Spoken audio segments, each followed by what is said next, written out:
दिन भर की बड़ी खबरें लेकर हम आपकी खिदमत में हाजिर। दहशतगर्द ग्रुप SIMI पर दहशतगर्दी को हवा देने और मुल्क में अमन और फिरका वाराना आहंगी को बिगाड़ने में मुलविस होने पर आयद पाबंदी में 5 साल की कर दी गई है तौसी। मरकजी वजीर अमित शाह का बयान। निजी तालीमी इदारे तालीम सब के लिए बनाए काबिल रसाई, LG मनोज सिन्हा का बयान। LG ने तालीम के शोबे की तब्दीली के लिए उठाई आवाज। शुमाली कश्मीर के जिला बारामूला के भूनियर इलाके में एक रिहायशी मकान में भड़क उठी आग के वारदात में 3 मंजिला मकान पूरी तरह से हो गया है खाकिस्तर।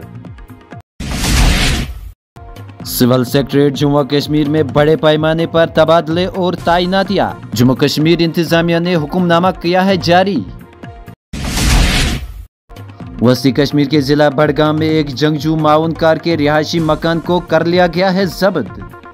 जंगजू माउनकार मोहम्मद रमजान मीर वल्द अब्दुल सलाम मीर साकिन रडबुग मागाम लश्कर तैयबा तंजीम का है बालाई वर्कर।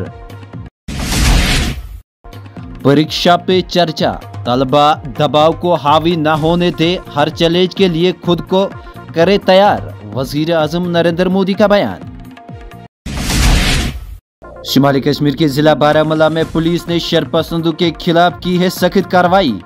2 अफराद के खिलाफ पब्लिक सेफ्टी एक्ट के तहत मुकदमा कर लिया है दर्ज।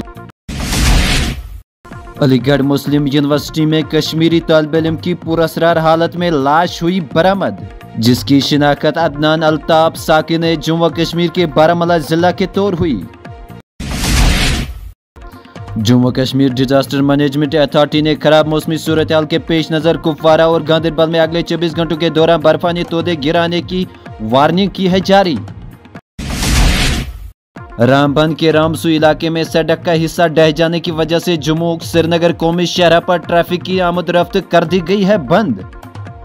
आज की खबरों में इतना ही, हमें दीजिए इजाजत, खुदा हाफिज।